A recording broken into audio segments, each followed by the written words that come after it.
കഴിഞ്ഞ ക്ലാസ്സിൽ സൂറത്ത് താഹയിൽ വഖാലൂ ലൗലാ യഅ്തീനാ ബിആയത്തിൻ മിർ റബ്ബിഹി അവലം തഅ്തിഹിം ബയ്യിനതു മാ ഫിസ് സുഹുഫിൽ ഊല എന്നാണ് പറഞ്ഞു വെച്ചത്. വഖാലു അവർ പറഞ്ഞു, ഉദ്ദേശം നബി സല്ലല്ലാഹു അലൈഹി വസല്ലം തങ്ങളോടുള്ള മക്കത്തെ കുഫാറിൻ്റെ ചോദ്യമാണ്, അല്ലെങ്കിൽ പറച്ചിലാണ്. എന്താ പറഞ്ഞത്? ലൗലാ യഅ്തീന ബിആയത്തിൻ മിർ റബ്ബിഹി. എന്താ ലൗലാ യഅ്തീന? പിന്നെ ലൗലാ എന്ന് പറഞ്ഞാൽ നമ്മൾ പറയല്ലേ, എന്താ ഹല്ല എന്ന അർത്ഥത്തിൽ. ലൗലാ യഅ്തീന ബിആയത്തിൻ മിർ റബ്ബിഹി, തൻ്റെ റബ്ബിൽ നിന്നുള്ളൊരു ആയത്തുമായി എന്തുകൊണ്ട് മുഹമ്മദ് വന്നുകൂടെ എന്നർത്ഥത്തിൽ. സൂറത്ത് കഹ്ഫിൽ പറഞ്ഞില്ലേ, ലൗലാ ഇദ് ദഖൽത ജന്നത ഖുൽത മാഷാ അല്ലാഹ്. അവിടെ ലൗല എന്ന് പറഞ്ഞാൽ ഹല്ല എന്നാണ്.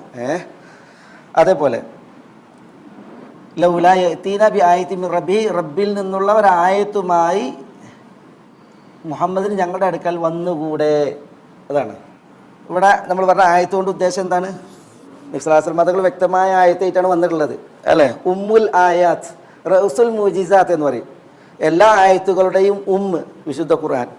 അതേപോലെ തന്നെ എല്ലാ മുഅ്ജിസത്തുകളുടെയും ഹെഡ്, അതാണ് വിശുദ്ധ ഖുർആൻ.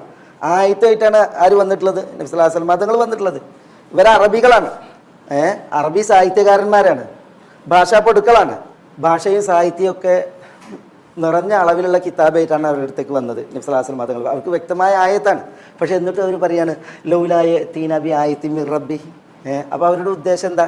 അവരുടെ ഉദ്ദേശം ഇപ്പോൾ നമ്മൾ സൂറത്ത് ഇസ്രായിൽ പറഞ്ഞില്ലേ, വഖാലു ലൻ നുഅ്മിന ലക, മുഹമ്മദെ താങ്കളിൽ ഞങ്ങൾ വിശ്വസിക്കുകയില്ല, ഹത്താ തഫ്ജുറ ലനാ മിനൽ അർളി യംബുഅ, ഞങ്ങൾക്ക് എന്ത് ചെയ്യണം?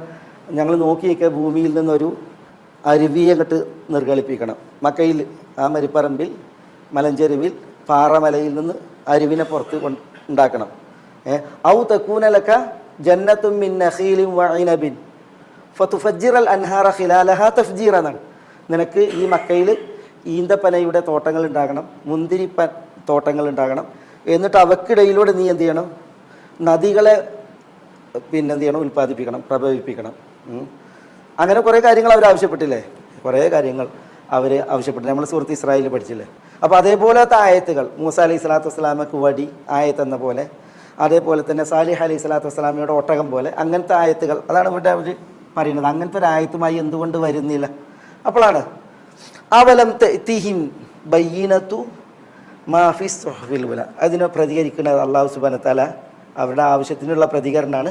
അവലം തഅ്തിഹിം, അവർക്ക് എത്തിയിട്ടില്ലേ? അവർക്ക് എത്തിയിട്ടുണ്ട് എന്നർത്ഥത്തിൽ. എന്ത്? ബയ്യിനതു മാഫി സുഹുഫിൽ ഊല. എന്താ ബയ്യിനതു മാഫി സുഹുഫിൽ ഊല എന്ന് പറഞ്ഞാൽ?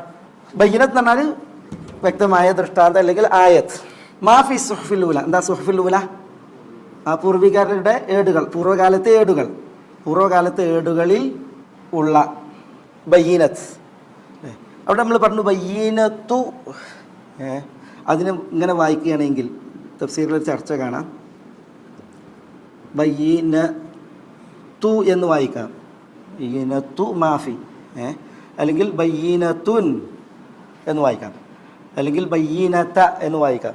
അപ്പോൾ മൂന്നാകുമ്പോഴും അർത്ഥത്തിൽ ഭയങ്കര വ്യത്യാസമാണ്. എന്താ?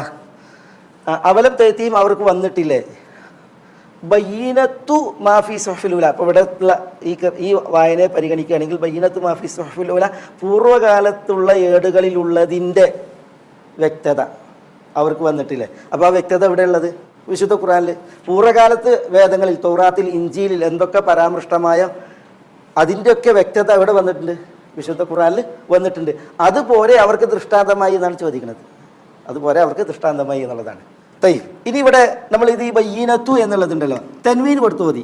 ബയ്യിനത്തുൻ മാഫി സുഹുഫിൽ ഊല. അപ്പം എന്താ? അവലം തഅ്തിഹിം, അവർക്ക് വന്നിട്ടില്ലേ?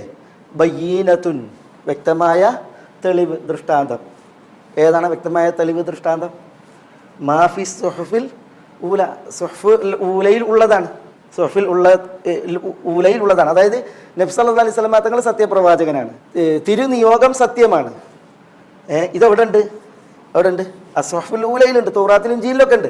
അപ്പോൾ തൗറാത്തിലും ഇഞ്ചീലും പോലുള്ളതായ അസ്സുഹുഫുൽ ഊലയിൽ വന്നത് അതാണ് ബയ്യീനത്തുൻ. അത് അവർക്ക് വന്നിട്ടില്ല എന്നാണ് ചോദ്യം. അപ്പോൾ നോക്കിയേ, ആദ്യത്തെ ബയ്യീനത്തു എന്ന് ഓതുമ്പോൾ ഉദ്ദേശം ആരാ? ഖുർആനാണ്. ബയ്യീനത്തുൻ എന്ന് ഓതുകയാണെങ്കിൽ എന്താ ഉദ്ദേശം? പൂർവികരുടെ ഗ്രന്ഥമാണ്, പൂർവികരുടെ ഗ്രന്ഥമാണ്. അതാണ് അവിടെ തൻവീൻ വെച്ച് ഓതുമ്പോഴുള്ള അർത്ഥവ്യത്യാസം. പിന്നെ ഇനിയിപ്പോൾ അത് ബയ്യീനത്താന്ന് ഓതി, ബയ്യനത്താന്ന് ഓതി. അപ്പോൾ അതിൻ്റെ അർത്ഥവ്യത്യാസം നോക്കി, അവലം തെഹിം, അവർക്ക് എത്തിയിട്ടില്ലേ, ബയ്യീനത്ത വ്യക്തമായ നിലക്ക്, എന്ത്? മാഫി സുഹഫുൽ ഊല, പൂർവ്വകാലത്തെ വേദങ്ങളിലുള്ളത്. അപ്പോൾ ഇവിടെ ആ ബയ്യീനത്ത എന്ന് പറയുമ്പോൾ അവലം തെഹിം മാഫി സുഹഫുൽ ഊല മുബയ്യനത്തൻ, അല്ലെങ്കിൽ മുബയ്യനത്തൻ, വ്യക്തമായ നിലക്ക് പൂർവ്വകാലത്തെ ഏടുകളിലുള്ളത് അവർക്ക് വന്നിട്ടില്ലേ എന്നുള്ളതാണ് ചോദ്യം. മനസ്സിലായി അർത്ഥം? അറബി പ്രയോഗങ്ങളുടെ ഒരു പ്രത്യേകത നമ്മളിവിടെ മനസ്സിലാക്കുന്നത്.